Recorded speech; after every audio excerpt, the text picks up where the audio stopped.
All right, folks, we're at Precon Happy Hour at Henry's Tavern, and I am delighted to have, we've got two podcasts happening here tonight. I'm delighted to have Amanda go on. She is Preconstruction and Estimating Manager for the Boldt Company. Amanda, how are you? Great. Happy to be here. Happy with your drink? It's happy hour, yes. Oh, brilliant. So, the reason I wanted to get Amanda on is I listened to your session today, right? And it was intriguing. It was BIM and the estimating side. Really interesting. I want you to kind of give us a summary, kind of lead up to what the questions we're going to ask. All right. So we presented on kind of a case study of the last year of how we built our model-based takeoff process. And so with that, it's kind of two halves to a whole. I did this with my partner, Bradley Sprangers. He's a estimating Precon VDC manager. And so stepping through our process, we switched softwares last year. It came at a really great time with a project that we had that was going to give us multiple iterations with updates to a model that we were going to be able to consistently, kind of track and improve upon. It was just great kind of kismet timing. And so our presentation, we went through, Bradley kind of did the front end explaining the VDC, the role, all the work that goes in on his side, because I'm not the one doing it, and it's not as simple as just click a button. There's work to be done, right? But then also segueing over to the estimating and pre-construction side of, it is not your typical 2D process, right? There's kind of a mindset change in how you have to go about it, because we're going from data creators, where we're the ones doing the takeoff, our heads are super in the plans, over to more of a data management role where we still have to do our homework. We still have to know what's in all of the documents and the model, but we're inheriting that data set from the engineer and VDC who has conditioned that to our needs. And we have to figure out how to sift through that data and put it in a palatable format for estimating for costing purposes. So it's a little bit different than your usual data creation that you're doing with your takeoff. And Amanda, we talked before this, right? I see the whole landscape of pre-construction. The team, I see it all changing, and this is the first step. Was this the first time that you guys did this at Boldt? Boldt was doing it, and I've been at Boldt about 2 years now. So before, we were using a different software, and there was model-based takeoff being done, but I feel like the tools that we have now and the process that we've kind of developed, it's really expedited things. It's not super clunky, all things considered. We're finding we're really accurate, and we're having time savings with it. And that's not just my time, that's including VDC. So a 2D estimator doing takeoff and entry versus VDC and estimating working together. We're doing it faster, as accurately, and in kind of subsequent updates, it's great because the way we have our models tagged, we're really quickly able to identify updates and changes, which is crashing that usual 2 week, like we need 2 weeks to reprice a new set. We can start honing in on those things a lot quicker than having to do like a full another plan dump and spend all the time to do that with. And I know you talked about a case study. You obviously can't talk about the project, but let's talk about the benefits and what you saw. I mean, where is that project now? Is it? It's a continuing project with our self-perform groups. We're contracted for a lot of steel and concrete work. And it's good because it's only getting better. It's that same central model that we keep getting for different pieces of the campus. And so we're just improving every time we go. We're working on templatizing, not just for this project, but for other ones. And it's given us a lot of insight onto things we need to be looking for in 2D to supplement the 3D, what's missing, because the design firm did a very good job of putting their model together. So this is the big one for me. Anybody I speak to about integrated estimating from a model, it's always blaming the design team. That they give you a model that you can't use. Who was the design team, and how good a model does it have to be? So we discussed that. AIA has a set level of design, and it's in 100 increments. So LOD 100, I think up to 500, and that's going to your facilities management side. That's a little beyond the construction process. So what we're usually seeing is LOD 300 and 400, which are good. They're not detailed down into like fabricator level, which is like your LOD 400, right? That's that's how the job's actually getting fabbed and put together. It is showing all the nuts and bolts, whereas the 300 is that next step up, right? And so that's a lot of what we are getting, and it's really good to work with. But a lot of blame that gets placed on design is you can't just blindly use the model, right? So part of our process, our like first touch point is we fly the model. Everyone comes in blind, we look at it, and see what we have, what do we have to work with, and know what the limitations are, right? File type matters. Most of what we get is our IFCs and Revit, but we do get stuff in Navis, but there's two different file types, one that gives you the data and one that doesn't, and those are almost unusable. So we may find out right away that model we can't use. It's a good reference point, but there's not enough data there to work with. And so that's a lot of our touch points and discussions along the way of making sure that we're capturing the things that aren't shown. Sometimes a model, a turn down slab's a good example. Like your detail will have it kind of slope, but the model is a 90 degree. It's a really nominal amount of concrete, but if you're not aware of it and you just blindly trust the model, you might be in for a world of hurt if it's a really big project or you keep missing all those bits and pieces. So we're not absolved of our due diligence and working through the 2D sets and marrying the two together. And so that's the big kind of change. I think on the estimating side, we're getting all this data, but understanding what that data is and then being able to supplement, or if we've identified problem areas, making sure that we've caught those and we're filling in the blanks. Love it, right? So you've got the model sorted, right? Yeah. We know that BIM VDC are really good at standardizing processes. How do you do that on the estimating side? I don't know that it's like too much different. It's an ever-evolving, it should be an ever-evolving thing, right? Nothing should ever be done. We should always strive to improve. But we've gotten to a place where we have, in this whole process, I should have said, it's all trust-based, right? Like I have to trust that VDC is doing what they're doing. We have to have a certain level of trust in what the designers have done, and then trust that we're also, on our side, we're doing the job to make sure everything's accounted for. But repetition's been really good. Sample sizes of more than one project, seeing what we get from different places. What are pinch points that we're starting to see, and just kind of taking note of those, acknowledging these are things we need to look for, and how do you manage your data? How do you format it? How do you get it from point A to point B? And so, in this case, from model and 2D into your estimating system. You know what I love about this, right, Amanda? And we'll talk about the structure of your team now. Well, not the structure, responsibilities. You're almost a data manager, right? How does that change? Obviously, your background in estimating and pre-construction will help massively. But how did you find becoming a data manager? Was it refreshing? Was it new?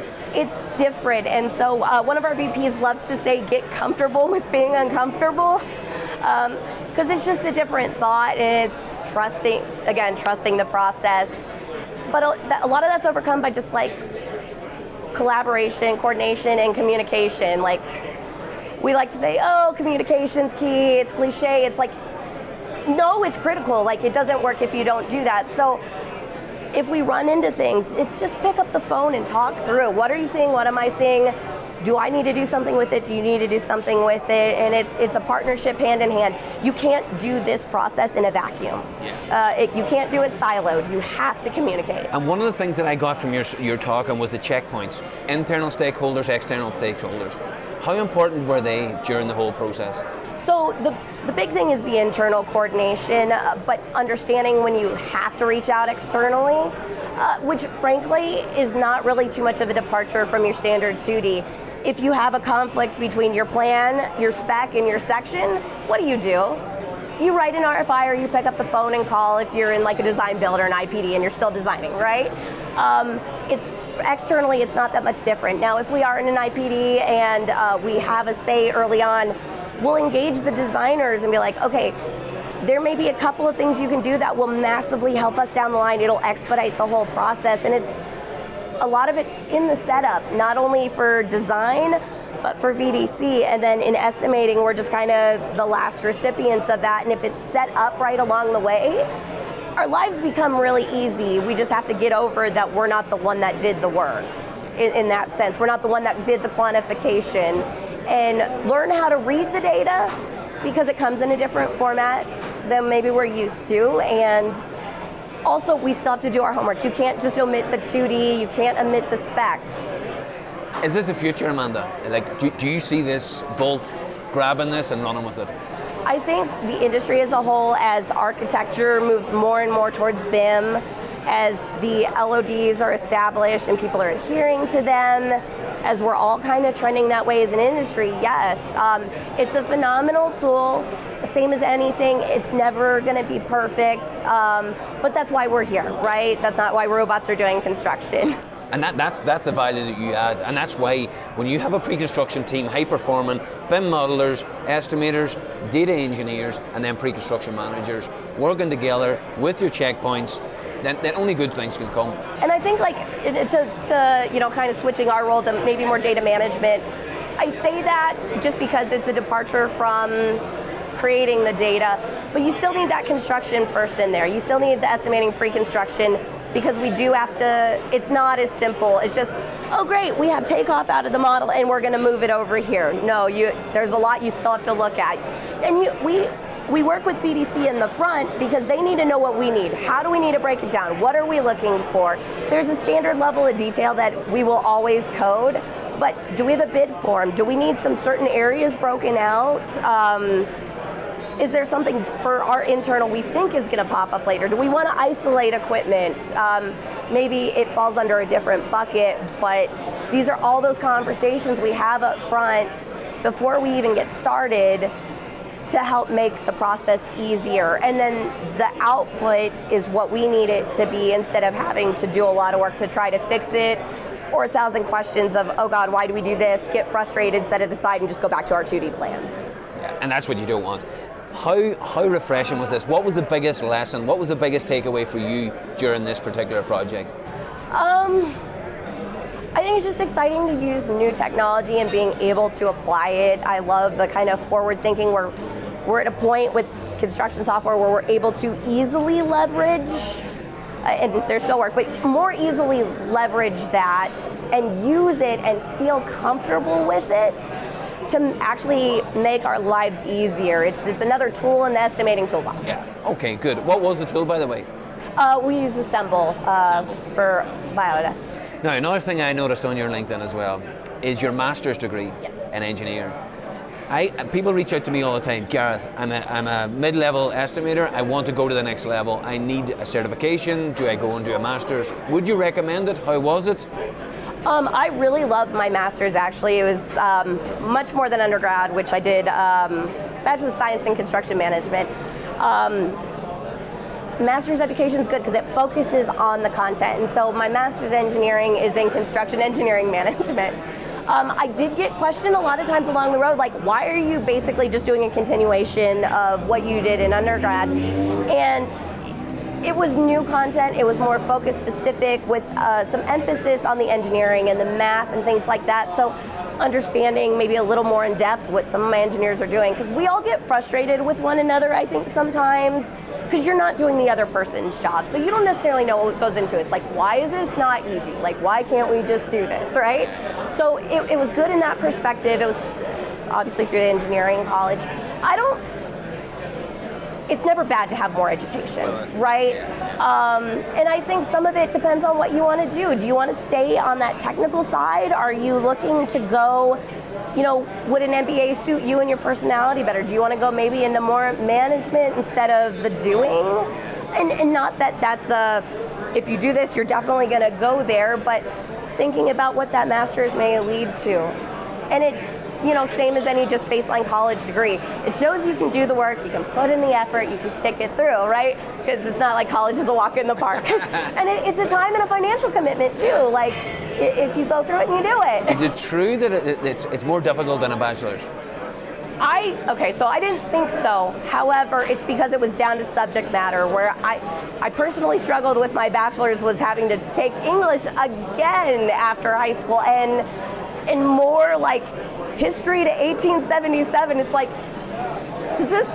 we haven't already done this through K-12, right? So those were the frustrating parts, but when it got focused into something I was super interested in, which was what my master's was, I was like, yeah, I'm jazzed to learn and do it. So Brilliant. It probably depends on the person. School's not for everybody, and that's okay. That's okay. There's also certifications. There's a lot of great organizations that offer a lot of great content and training and continuing education. And I think we need more of that, specifically pre-construction, whether it's BIM, VDC, whether it's data management. I think we need more of that. Well, I mean, estimating precon's kind of the red-headed stepchild of construction. We're really important, but people forget about us. And frankly, it's something just in higher ed in general. I think if you ask most folks who went for a construction degree, they would tell you there are only 2 tracks that they ever advertise. You might have an estimating course because it's just on the curriculum, but even in those estimating courses, they don't cover like precon's a viable career. Like, it's not just part of the process that someone does.